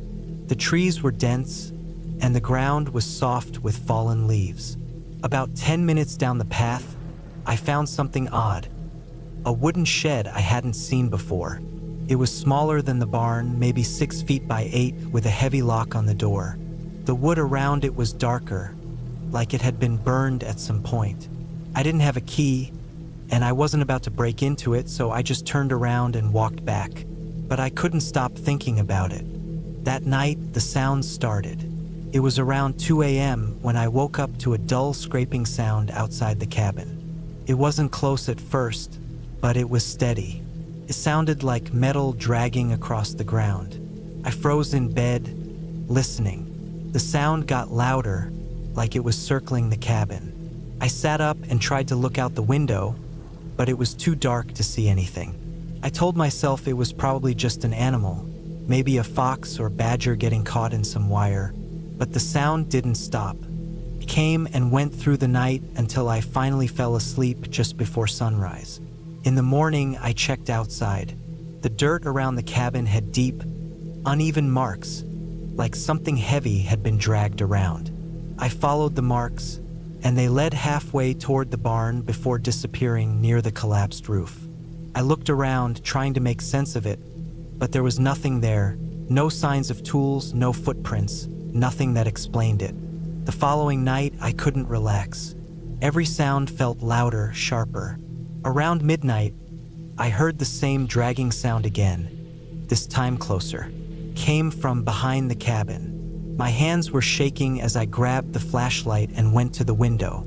The beam barely reached past the porch, but I caught a glimpse of movement near the edge of the field.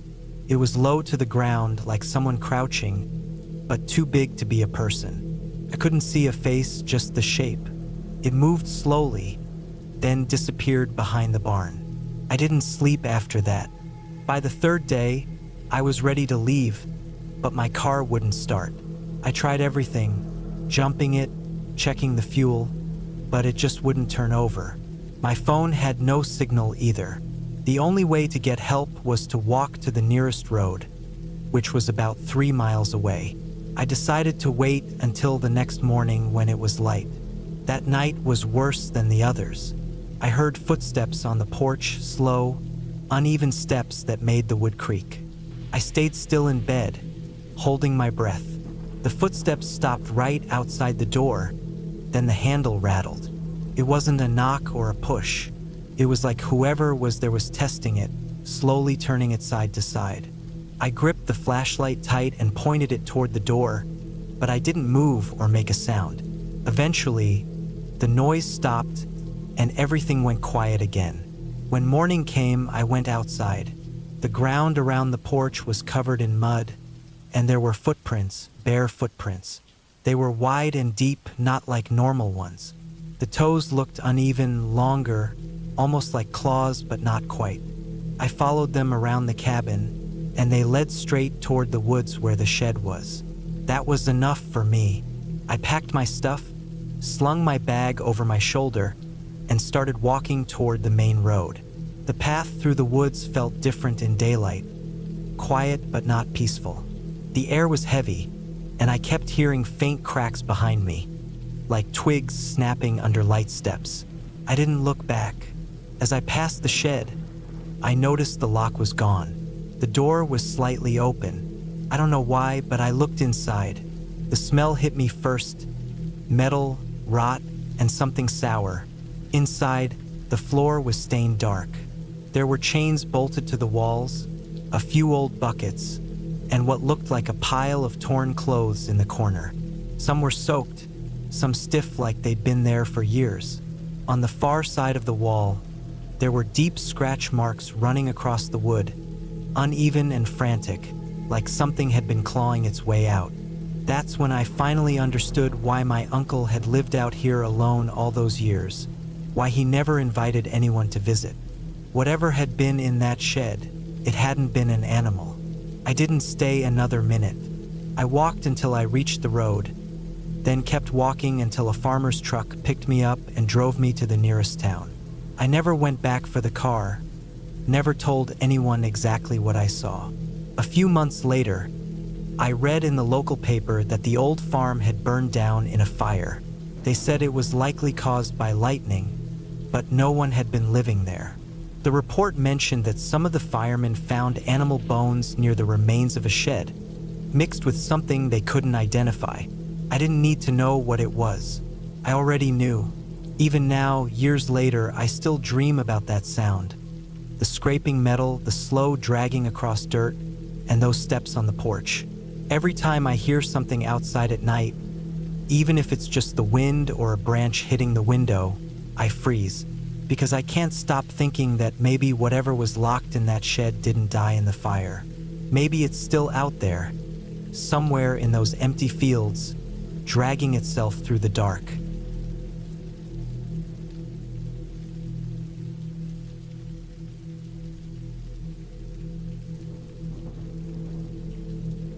It was late October 2012 when I decided to spend a weekend at an old hunting cabin my uncle used to own in northern Montana.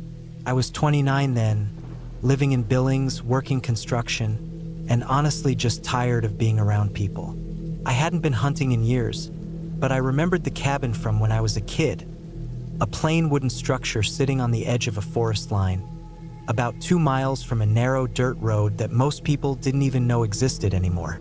It had no electricity, no plumbing, just a wood stove, a few pieces of worn-out furniture, and a shed full of tools that had probably been rusting since the late 80s.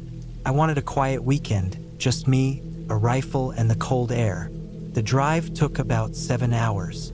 By the time I turned off the main highway and onto the dirt road, the sun had already dropped behind the tree line.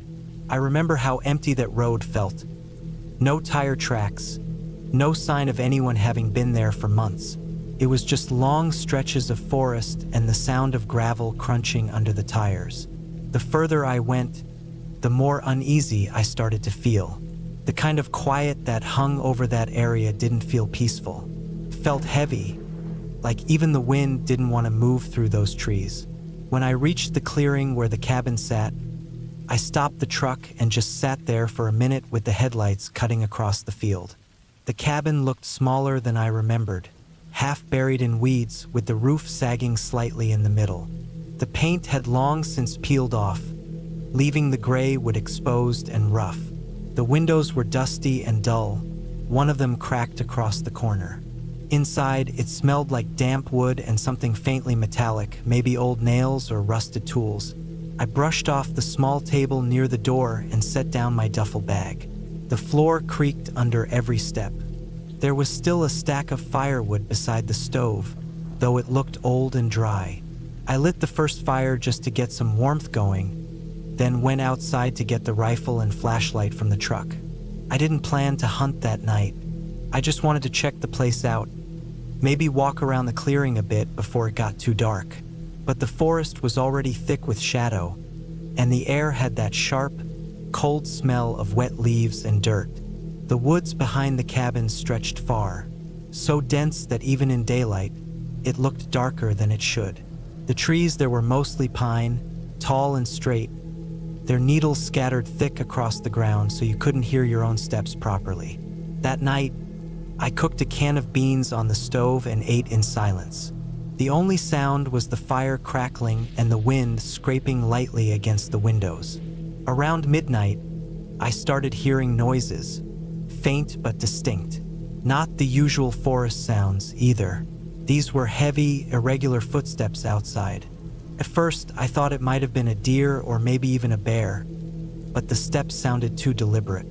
They came in short bursts, like someone walking, stopping, then walking again. I held still, staring at the wall, waiting for it to pass. Didn't. After a few minutes, I picked up the flashlight and moved toward the window. I could barely see anything out there, just the faint glow of the firelight on the dirt. But then I noticed something strange near the tree line, a dark shape standing between two pines. I couldn't make out what it was, only that it wasn't moving. My stomach tightened. I kept the light on it, but the shape just stood there. Then, slowly, it turned and disappeared into the trees. I didn't sleep much that night. I kept the rifle next to me and the fire burning low until dawn. Every now and then, I heard small cracks in the woods, like twigs snapping under pressure. The next morning, I found footprints behind the cabin. They weren't boots, they were bare feet. Human. The prints led from the edge of the clearing to about 15 feet from the back wall, then stopped. The dirt there was disturbed, like someone had been standing for a while. I followed them as far as I could, but they disappeared into the pine needles deeper in the woods. I spent most of that day trying to convince myself it was just some hiker or squatter passing through. I cleaned up the cabin, set a few traps, and took the rifle out for a short hunt near the northern ridge. I saw no animals, no tracks, nothing. Even the birds seemed quiet that day. It was strange, almost like the forest itself was empty. By evening, I started feeling watched again. It's hard to explain, but that sense was almost physical, like a pressure on the back of my neck. Every sound felt too close. Every rustle made me turn my head. I cut the hunt short and went back to the cabin before dark. I didn't even light a fire that night, thinking maybe the light had drawn attention before. I sat in the corner with the rifle and waited for the feeling to pass. It never did. Sometime after midnight, I heard it again. Footsteps, this time closer, moving slowly around the cabin. The dirt crunched under the weight. I could tell there was more than one. The sound shifted from the side wall to the back, then silence. My throat went dry. I tried not to breathe too loudly. Then came a new sound, something metallic scraping lightly against the door. Not banging, just dragging. The doorknob rattled once. I aimed the rifle at it, ready to shoot if it turned, but it didn't. After a minute or two, the sound stopped. The rest of that night stretched on forever. I sat still, waiting for any sign they'd left. When the first light came through the window, I finally stepped outside. The ground was covered in fresh footprints, at least 3 different sets. All barefoot, all adult-sized. They circled the cabin and led into the woods again. I packed up immediately. I threw everything in the truck and started down the dirt road, but I didn't even make it half a mile before I stopped. In the middle of the road, there was a dead deer. Its body was fresh, no rot, no smell yet, but it had been cut open cleanly from chest to belly. The strange part was that the meat was untouched, just the guts removed and laid neatly beside it in a line. There were footprints around it too, the same as before, bare feet pressed deep into the mud. That was enough for me. I backed the truck up, turned around, and went the other way until I hit the main road again. I didn't stop until I reached a gas station almost an hour later. I sat there in the parking lot with the engine running, trying to process what I'd seen. When I told my uncle about it a week later, he didn't seem surprised. He said that the land up there had been used for illegal hunting years back, that there were people who used to live off the grid deep in those woods, trapping and butchering animals in ways that wouldn't draw attention. He said some of them never left. It made sense in a way. Maybe those people still hunted out there. Maybe they just didn't want anyone near their territory. I don't know, but I know what I saw, the footprints, the deer, the feeling that I was being watched. I never went back to that cabin again. A few months later, it burned down. They said it was probably lightning or maybe a careless camper, but I don't think so. I think someone wanted it gone. Maybe the same people who'd been out there that night. Even now, when I drive through the northern part of the state, I still feel that unease when the forest gets too thick, that same quiet weight pressing down. Because somewhere out there, those woods are still standing, and whoever was living in them that night, they probably still are.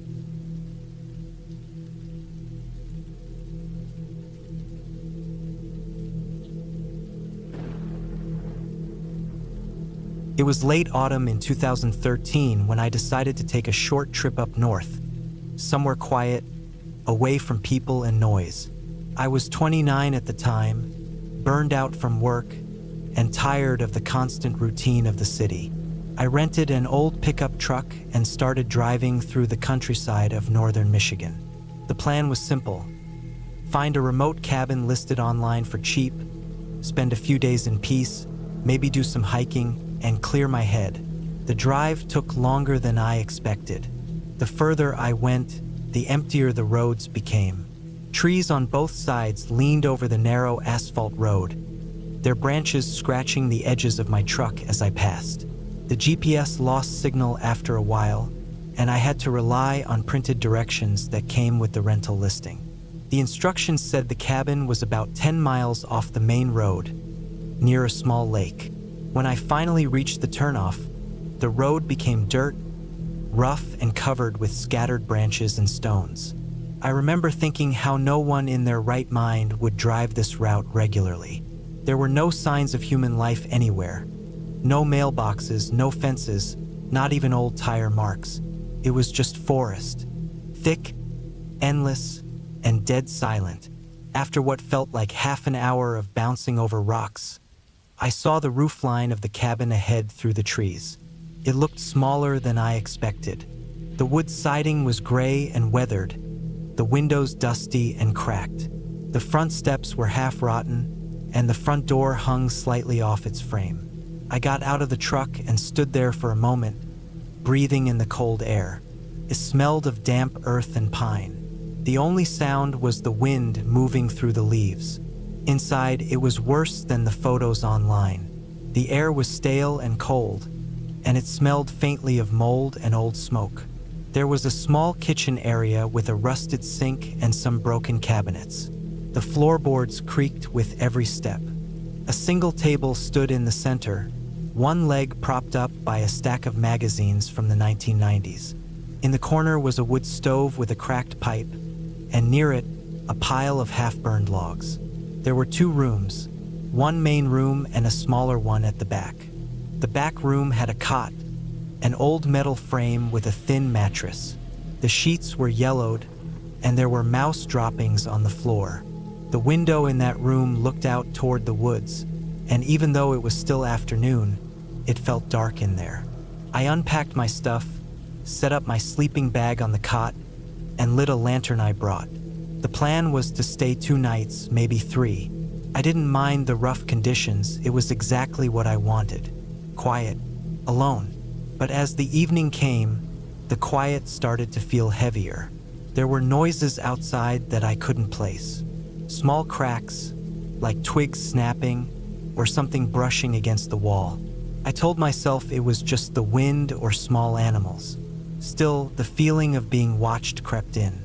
I closed the door tight, set a chair against it just in case, and tried to read. Around midnight, I woke up to a dull thump sound. Not from outside, but from the back of the cabin. I sat up and listened. It didn't come again. The air was freezing, and I could see my breath. I turned on the lantern, looked around, and everything was as I left it. Maybe something had fallen. I tried to ignore it and lay back down. The next morning, I went outside to look around. The woods were still. The ground was covered in wet leaves. I walked around the side of the cabin and noticed something strange.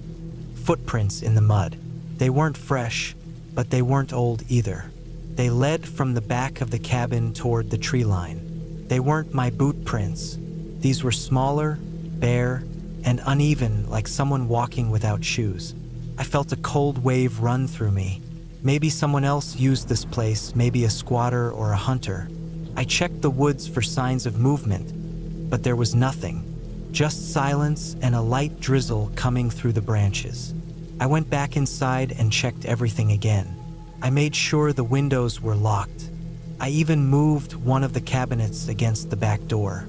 I spent most of that day sitting at the table, listening. Every time the wind blew, I flinched. As the day turned to evening, it got colder. I couldn't get the stove to work properly. It smoked too much, so I wrapped myself in my sleeping bag and tried to rest. Around 8 or 9 p.m., I heard the same sound again. That same dull thump, like something heavy hitting the back wall. I sat up immediately, My heart was beating so hard it felt like it echoed in my ears. I stayed still for what felt like forever, staring at the door to the back room. The sound came again, softer this time. It wasn't the wind. It was deliberate. Then I heard a faint scrape, like metal against wood. I picked up my flashlight and slowly walked toward the sound. When I shone the light along the back wall, I saw something that made me stop. The back door frame had deep scratches around the latch, like someone had been trying to pry it open recently. The wood was splintered, and a bit of the door was bent inward. I didn't sleep at all that night. I sat against the front wall with my flashlight on and my bag near me, waiting for daylight. Every tiny noise outside made me jump. I kept thinking maybe someone knew I was there, someone who used to live there or hide there.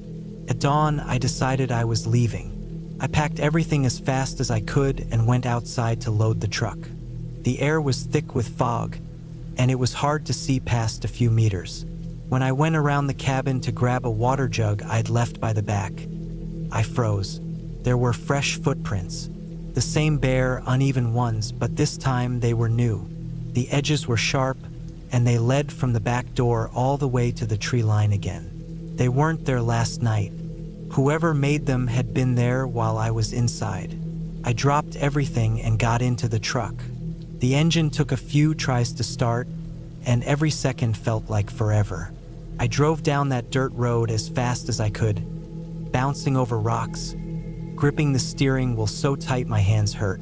I didn't stop until I hit the main road again, and even then, I kept checking the mirrors. When I reached the nearest town, I stopped at a gas station. My hands were still shaking. I told the clerk that the cabin I rented had someone messing around outside, that it wasn't safe. He just looked at me and said that a few years back, some drifter used to live in one of those abandoned cabins out near the lake. They said he'd disappeared after a bad winter, but people sometimes saw signs of someone still out there. I didn't go back. I left the keys in the truck and called the rental company from my phone once I was back in the city. They didn't ask for details. I didn't give any. Sometimes, when I think about that night, I wonder if that person had been there before I arrived, watching me unpack, waiting for me to fall asleep. Maybe they lived in those woods. Maybe they came back after I left. I'll never know. But the image that stays with me isn't the cabin or the fog or even the footprints. It's that quiet moment when I realized how easy it would have been for someone to open that door while I slept. How deep those scratches were in the wood, and how someone had done that not years ago, but just recently. That's when I understood something simple but terrifying. Sometimes the scariest things aren't ghosts or monsters. They're just people. People who've been out there too long, with no one around to stop them.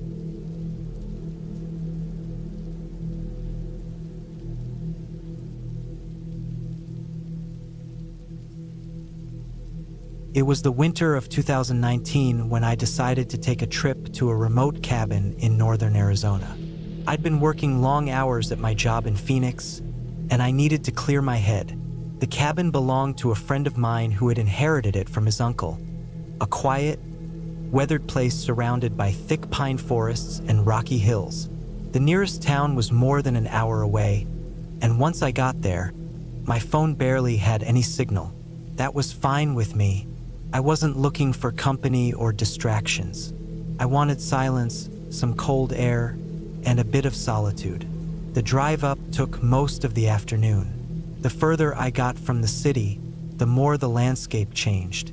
The road twisted through stretches of forest that looked the same in every direction. When I finally pulled into the dirt driveway, the sun was just starting to sink behind the trees. The cabin was small, with old wood siding that had darkened over the years and a tin roof that looked rusted near the edges.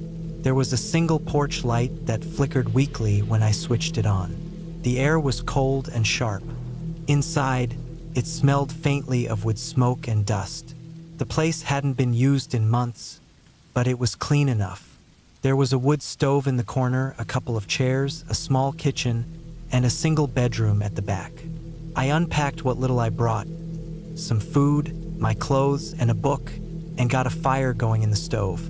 It was quiet in a way that felt heavy, like the air itself was thick with stillness. I could hear nothing but the faint crackle of the fire and the occasional creak from the wooden floor. That night, I didn't sleep much. I wasn't scared. Not yet. I just couldn't settle down.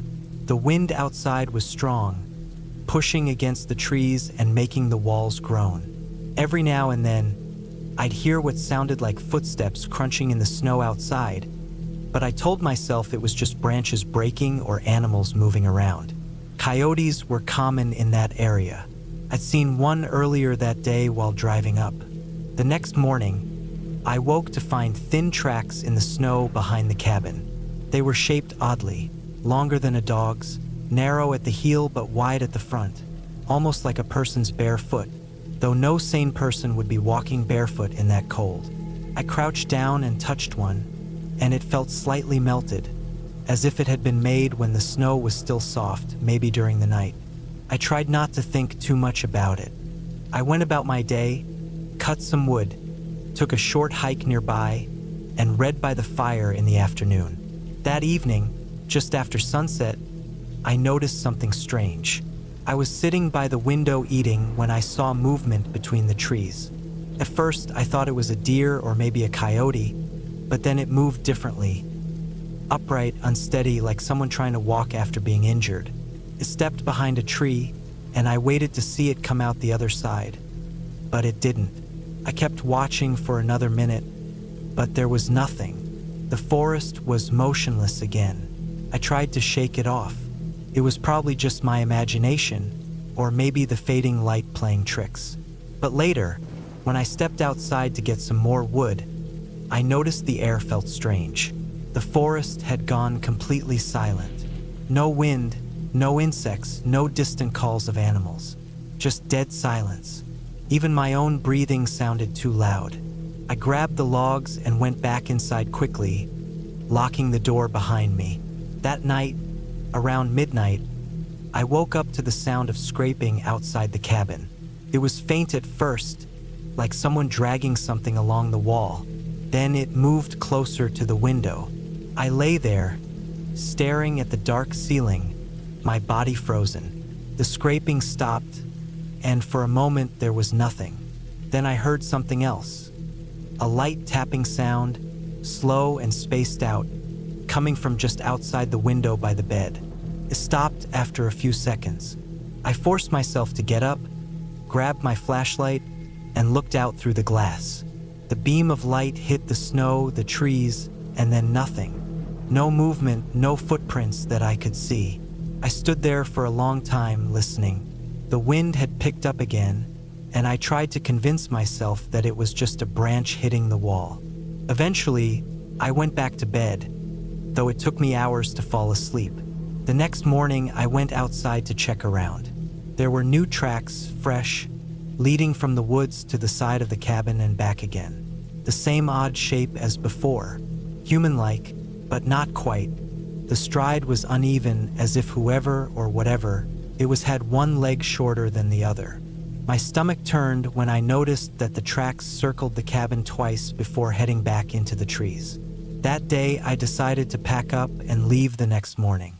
I tried to distract myself, made coffee, cleaned the place, and kept the fire burning. But as night came again, I felt that same unease crawling up my spine. Around 10, I turned off the lights and sat near the window with my flashlight and a knife I found in the kitchen. I didn't really know what I planned to do with it, but holding it made me feel a little less helpless.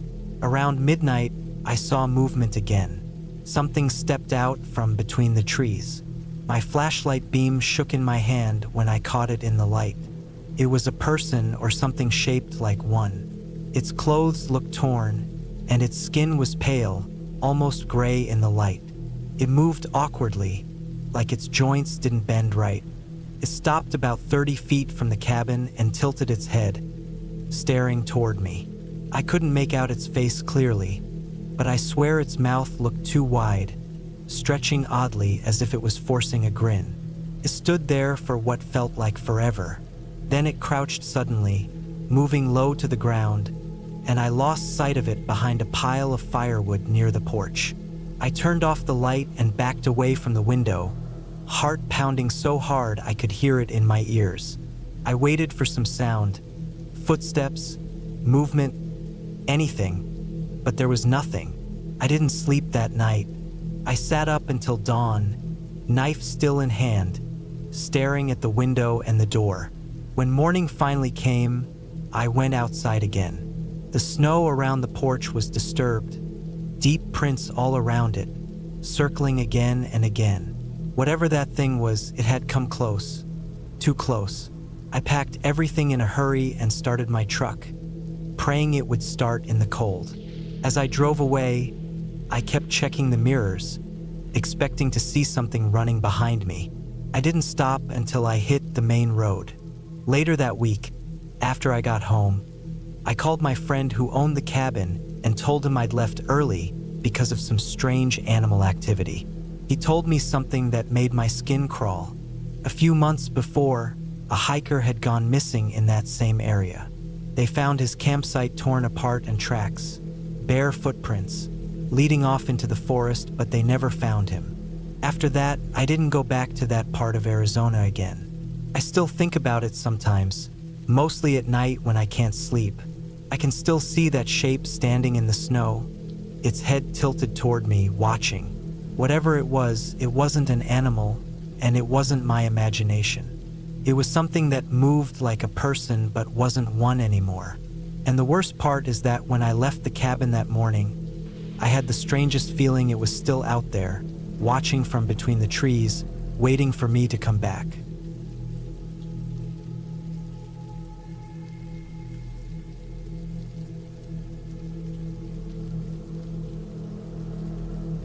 It was late autumn of 2016 when I decided to take a few days off work and stay at a small cabin I'd rented online in northern Idaho.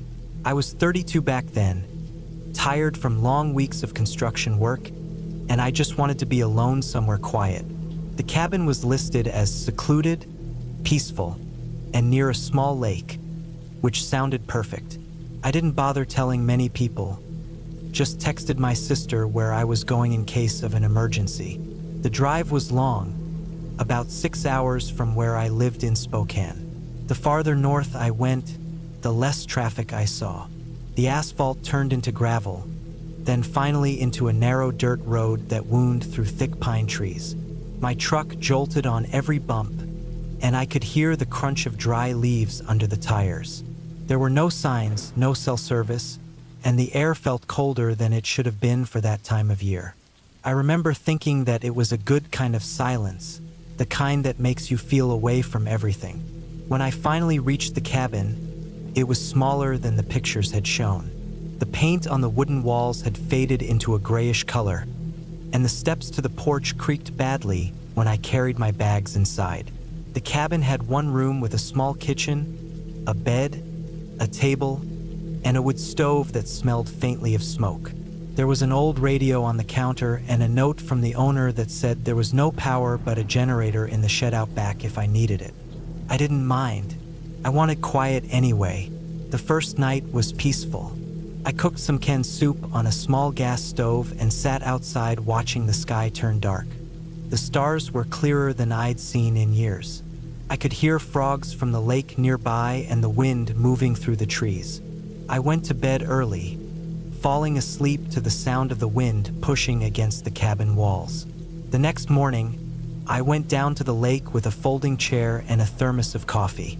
The water was still like glass, and the air smelled clean. There were no houses in sight, just the forest wrapping around the lake like it had been untouched for years. I sat there for a while before noticing something strange on the opposite shore. There was a small patch of disturbed dirt, almost like a section of the ground had been dug up recently. It wasn't big, maybe the size of a small pit, but the color of the soil was darker than the rest. I figured it might have been an animal burrow or someone's old fire pit. I didn't think much of it then. Around noon, I decided to walk the perimeter of the lake, just to explore.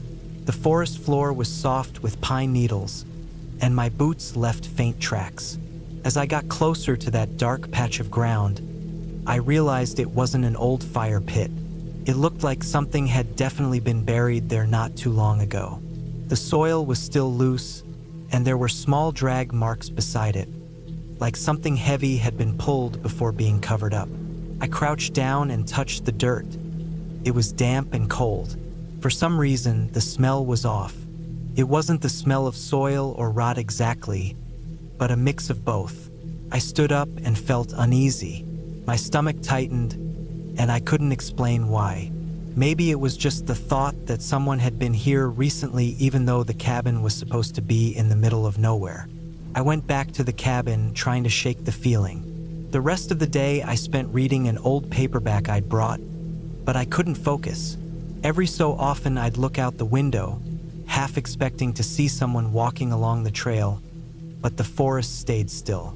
That night, the wind picked up again, but this time there was another sound mixed in. It was faint, like something scraping wood. I thought maybe it was just a tree branch brushing against the wall, but when I checked outside with my flashlight, I didn't see any branches near the cabin. The ground around it was covered with pine needles, and the air was dead quiet except for the hum of the flashlight battery. I turned it off for a moment just to listen, and in that silence, I could hear something faint moving out by the tree line. Not footsteps exactly, but small crunches in the leaves, slow and deliberate. I stood there for a few seconds before heading back inside and locking the door. I didn't sleep much that night. Every time I closed my eyes, I'd hear small noises, soft thuds, faint scraping, and what sounded like movement near the shed. I told myself it had to be raccoons or deer, but when morning came, I checked around the shed and saw fresh footprints in the dirt. Human ones, not animal. They were deep and spaced unevenly, like whoever made them had been walking unsteady. They led from the trees to the shed, then stopped there. I opened the shed carefully, and everything inside looked untouched except for the shovel leaning against the wall. It was out of place, leaning differently than I remembered. That's when my unease turned into a solid pit in my stomach. I decided I would leave the next morning. I still had a day left, but I didn't care. Something about the place no longer felt right. I tried to distract myself through the afternoon, but as the light faded, I noticed something else. Across the lake, where that patch of disturbed soil had been, the ground looked dug up again. The dark soil was exposed wider now, like someone had come back and opened it. I couldn't stop staring at it as the sky got darker. My flashlight barely reached that far, but I could tell something had been uncovered. My instincts told me to stay inside and lock everything up, so I did. I pushed a chair under the door handle, turned off all lights, and sat on the edge of the bed with my jacket still on. I don't know how long I sat there before I started hearing the footsteps again. Slow, careful ones outside on the porch. The wood creaked quietly under weight. Then a long pause. The footsteps moved away toward the shed, then silence again. I stayed still, listening so hard that my ears hurt. Eventually, I must have drifted off, because when I woke up, the first light of dawn was seeping through the window. I grabbed my bag and left fast, barely even checking the back seat before starting the truck. My hands were shaking on the steering wheel the entire way back to the main road. When I got home later that evening, I tried not to think about it, but curiosity got the better of me after a week. I searched online for anything about that area. Missing people, local stories, anything, and found a short article buried in the local news. A hiker had discovered a shallow grave near a small lake outside Bonner's Ferry, roughly in the same region where I'd stayed. The report said it contained the remains of a man who had gone missing a few months earlier. They mentioned an abandoned cabin nearby, but said it was unclear who had rented it last. I didn't contact anyone or tell them I'd been there. I just sat there staring at the article, realizing that the night I heard the footsteps, someone had probably been there uncovering that same spot across the lake. Maybe they had come back for something. Maybe they saw my light on. I'll never know for sure. I sold my camping gear that week and never went back into the woods again. Even now, years later, sometimes I still think about that cabin. The smell of damp soil, the quiet sound of footsteps outside, and that faint scrape of wood against wood that I can still hear if I sit alone in silence for too long.